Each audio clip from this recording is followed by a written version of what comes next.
Thanks and good afternoon, everybody. Can everybody hear me okay? Somebody give me a thumbs up. Yes. Okay, very good. Good afternoon, everybody. I wanted to provide you this update because we have had a change in the status of our water system. We are continuing to battle fluctuating pressures all across our water distribution system for customers that are served by Memphis Light Gas and Water, especially as we find and fix those water leaks both in homes and businesses and in our water mains in the streets. Unfortunately, as we've been making those repairs across the system, sometimes the system pressure is momentarily dropping below that magic 20 psi statutory limit. And because it is doing that, and because it has happened in areas outside the existing boil water boundaries, unfortunately, I have to, and I am obligated to expand the boil water advisory to the entire MLGW water service area until further notice. I'll say that again. Because pressures have dropped momentarily below 20 psi in a number of areas across our service area, I am obligated to expand the boil water advisory to the entire MLGW water service area. Now, this does not include the water systems for Millington or Bartlett or Germantown or Collierville, just those individuals served by Memphis Light Gas and Water. I'm also aware that there are customers throughout the county who are experiencing no water for one of several reasons. First, either because the pressure has dropped too low and so the water is not getting to their home because there is a break between our pumping station and their house, or because we have made a repair or we are shutting down a water main because it was leaking so that we can fix that water main and therefore no water is flowing, or because that resident may have a line that is frozen up. Irrespective, there are some customers that do not have water flowing. As I mentioned yesterday, prior to the event, we asked people to put some water aside for just such an event like this. And I hope that people who have that water aside are going to use this moment in time to use that water for just such purposes for their drinking water. For customers who still have flowing water, I would like you all to please follow our boil water information. It's on our website at memphislightgasandwater.com. A reminder for those few customers in our system, there's about 20,000 or so who suspect they may have lead service lines. Let the water run for 15 or 20 seconds or run it through an approved filter before you boil it, and then boil the water for 1 minute before you consume it. Now, there is no restriction for bathing or any other hygiene rules that you need to follow. If you're brushing your teeth, use some of the boiled water, but for basic functions around the house, there's no need to take any special precautions there.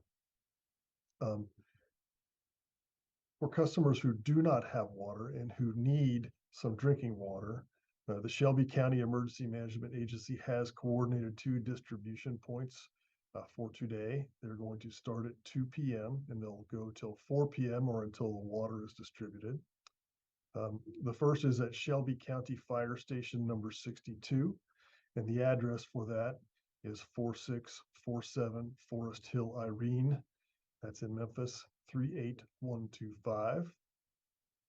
The second location is in northwest Shelby County, and that is Shelby County Fire Station number 67.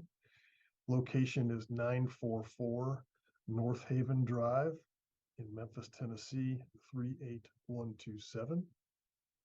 There may be other locations, and we will announce those via social and through our partners' websites and our website as they're established. Our team continues to work very hard, and they will work around the clock to find and fix any leaks in our system, to cut off water for customers who are having leaking pipes and they can't figure out how to cut their water off on their own, to look for broken fire protection systems that do bleed down our pressure pretty significantly. And we're going to continue doing that until we have all of the leaks secured. Our laboratory will continue to sample water, and as soon as the pressures reliably return above 20 psi in our system, we will take samples.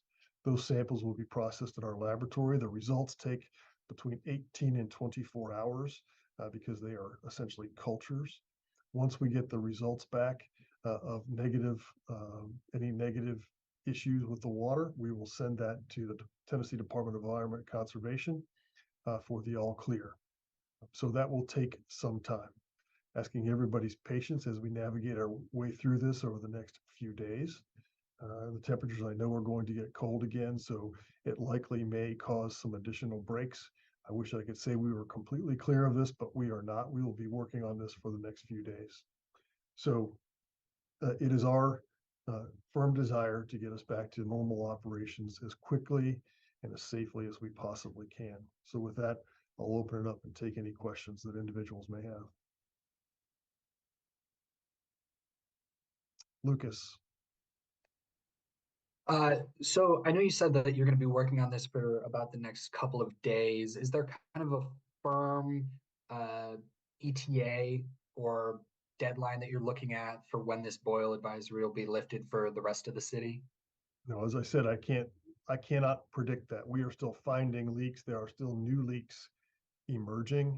And until the leaks stop happening, which will happen after the freeze thaw cycle is over, then we should be on the path to getting that done. But I can't give you a firm date. I want to reiterate that the Memphis Light Gas and Water, our water production, that's our wells, our treatment and our pumping stations are all operating at maximum capacity, which is about 20% more capacity than we had 2 years ago. We are putting into the system more than twice as much water as we normally put out on a day like today. So we are pushing as much water as possible into the system to keep as much pressure available and to keep water flowing to as many people as we possibly can. Obviously, that's very inefficient because we know the water is leaking out of the system, but it does keep water flowing to as many customers as possible. Kevin. Yeah, I'm wondering, is there a way that you're prioritizing some of these water main breaks and freezes for effectiveness, or is it just a sort of a first come, first serve basis? Well, it's based on where we see the low pressures, and we obviously search for the systems because not all of our pumping stations, we have 10 pumping stations, and about half of them have good pressures. The other half have pressures that are fluctuating. So we are searching in those areas where the pressure is fluctuating. Now, even in those pumping areas where we have good pressures, occasionally because we are seeing leaks, the pressure will temporarily drop below 20.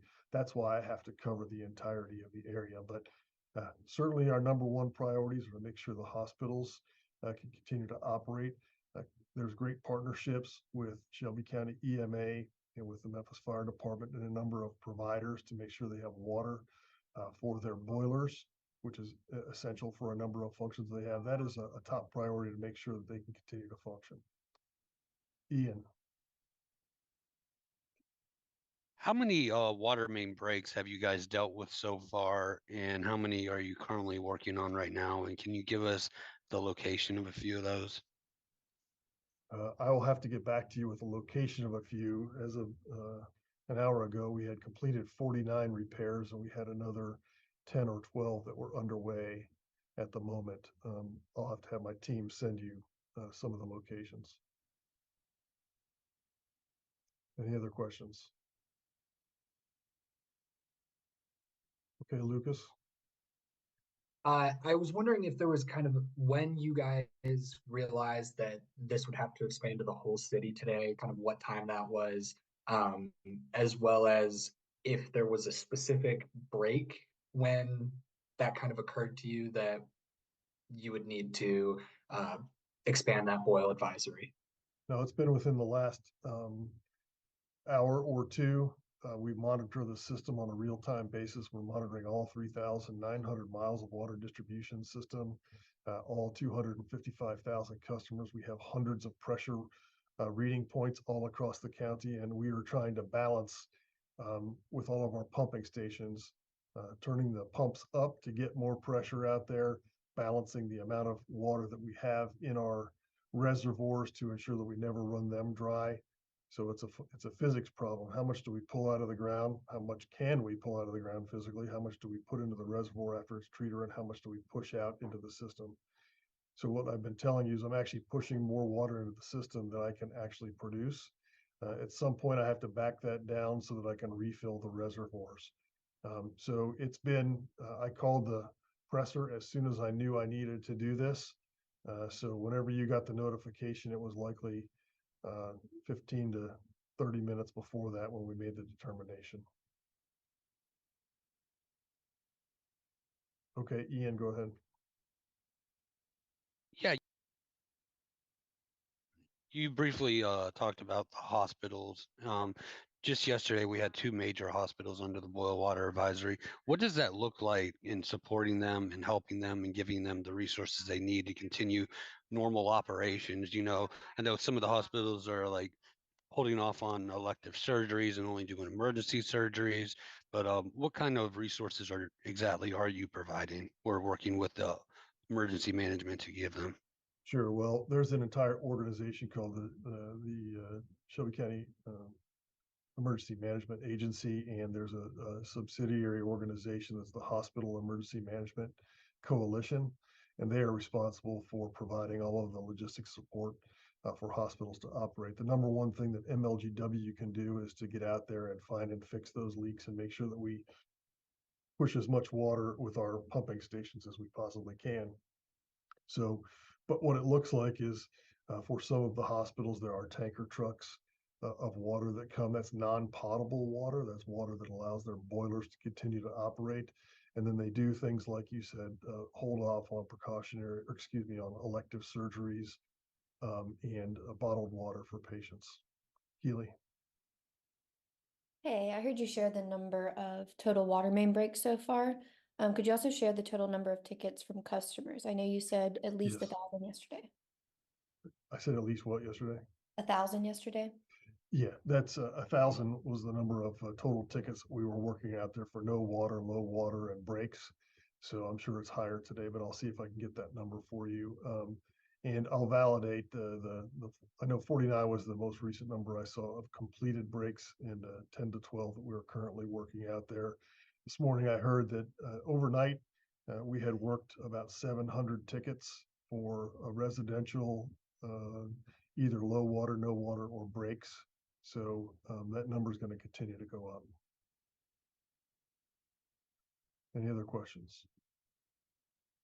Well, look for some updates for us. We'll try to keep the website and social pages up as current as we possibly can. And if there's any other major changes that occur, then we'll let you know. Okay, two more questions, Kevin. Yeah, I'm sorry, you may have mentioned this, but are there any plans potentially to expand the water distribution events if their need arises? Yes, that's going to be coordinated through Shelby County EMA and the City of Memphis Department of, or excuse me, Office of Emergency Management. They have not chosen any locations or times for that yet.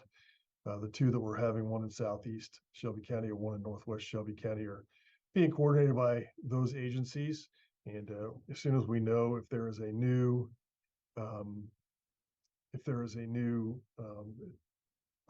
operation for distributing water, we'll let you know.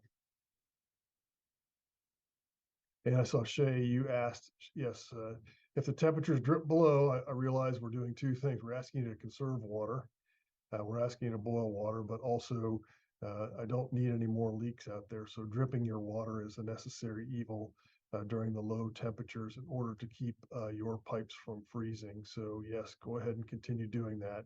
That does have some impact, but not a material enough impact that was going to cause us to have this boil water advisory.